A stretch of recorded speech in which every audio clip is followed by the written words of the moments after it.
Hello and welcome back to another video. This video is a bit different than usual since it is not a video game playthrough and is instead a scripted video about NordVPN. As I am sure that you are aware, NordVPN is a VPN company that sponsors every YouTuber under the sun.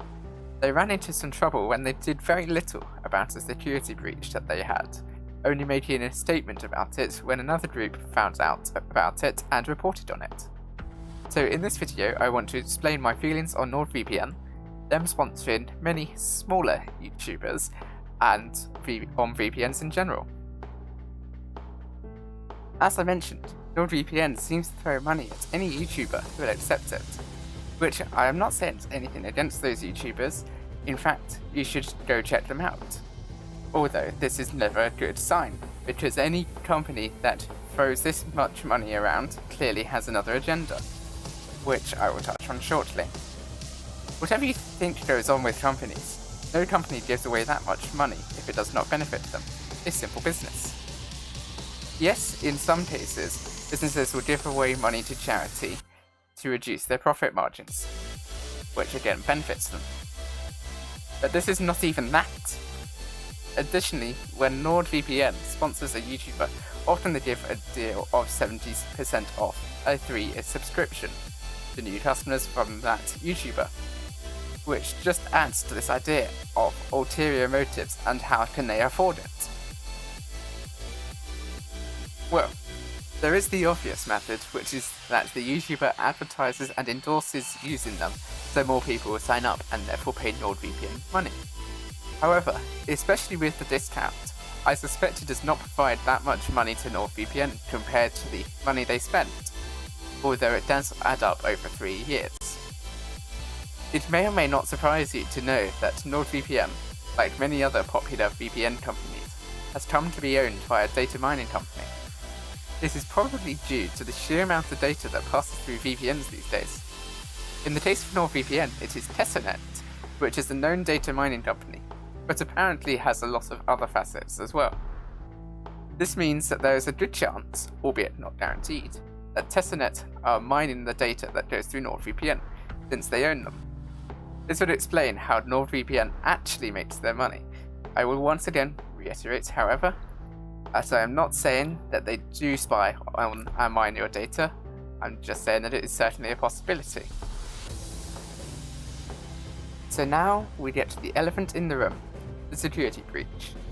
Now yes, it was apparently a relatively minor issue, with just one server from a data center in Finland being hacked since they accidentally left some remote management software on the server.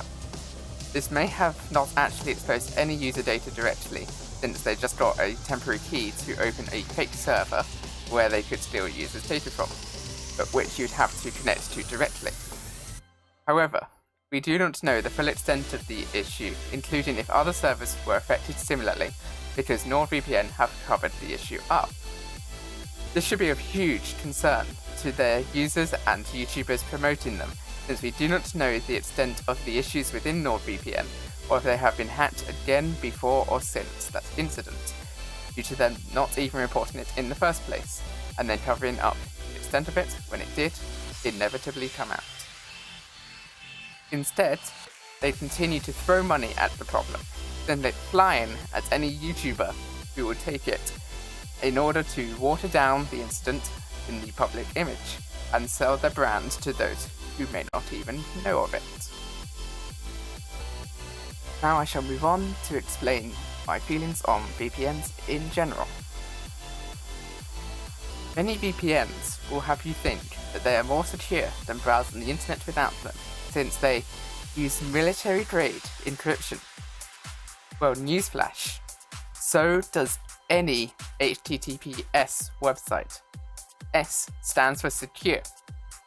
To be a secure website, they must use the same encryption, that is AES, which stands for Advanced Encryption Standard, that VPNs use for your data. So as long as you stick to HTTPS websites, you are not gaining anything in terms of security.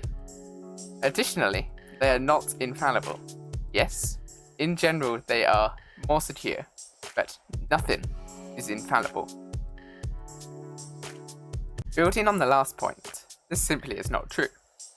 They will not stop tracking anti-keylogger programs on your PC, and they may keep logs of your data traffic that can be subpoenaed by the respective government if needed.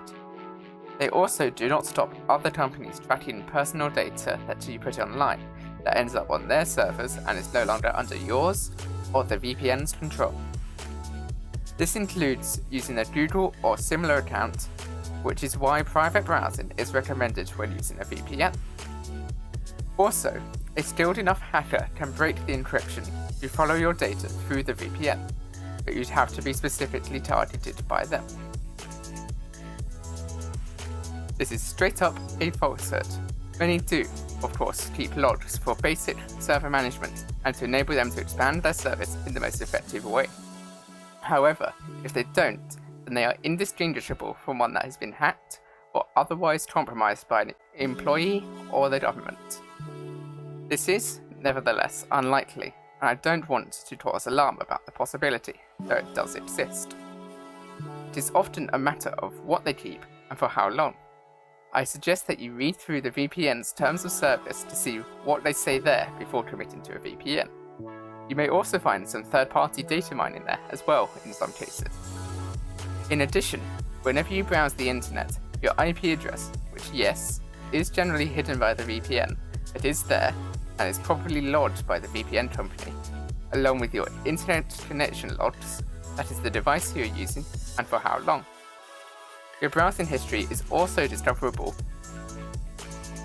Like many other products, paid reviews and incentivized reviews, where a user or reviewer gets the commission for referring others, are rife.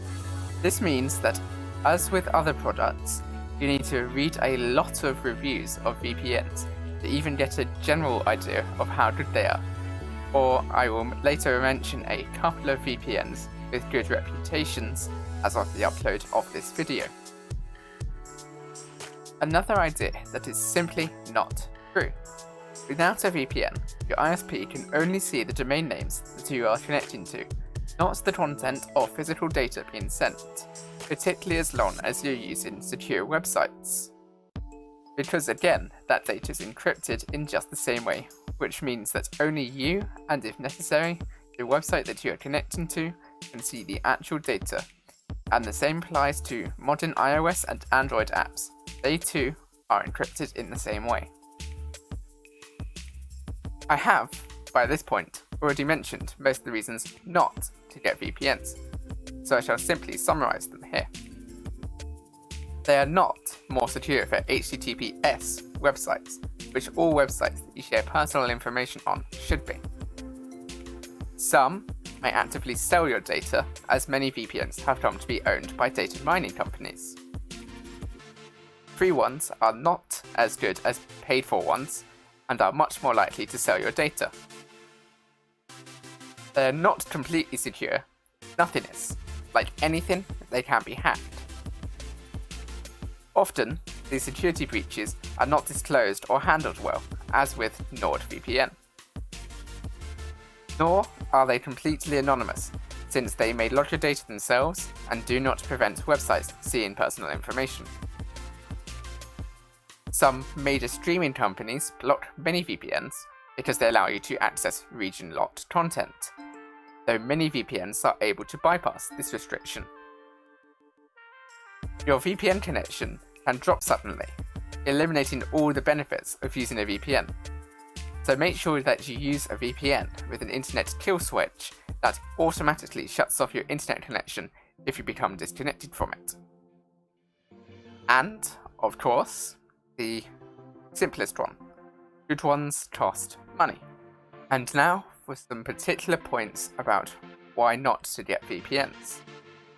Almost no tech YouTuber endorses NordVPN anymore due to the way they handled what was probably just a very small security breach, but we just don't know. This includes Jay's 2 cents, who stopped endorsing them after the incident. Linus Tech Chip stopped sponsorships from VPN after they were bought by a data mining company. In fact, they almost stopped sponsorships from VPN companies entirely.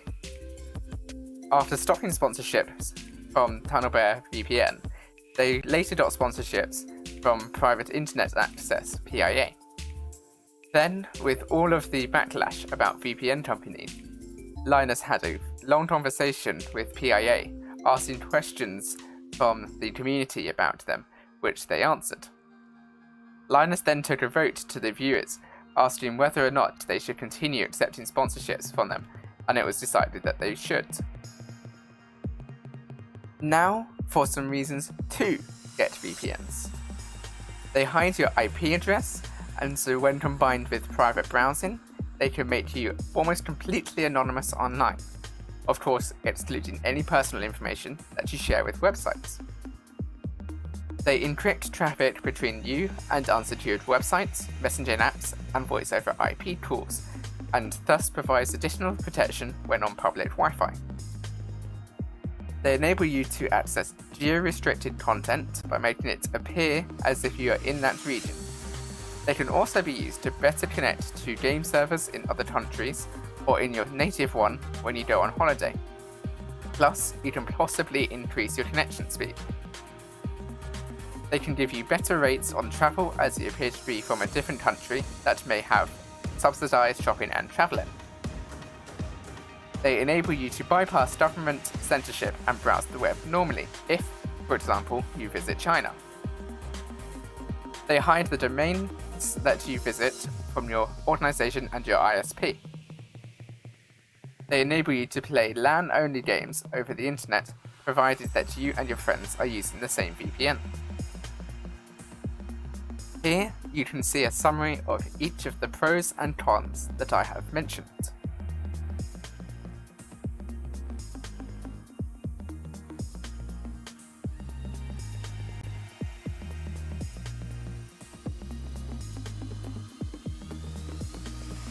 I suggest that you watch both the Jay's 2 cents video on ceasing working with NordVPN specifically, and Tom Scott's video on VPNs in general, links in the description.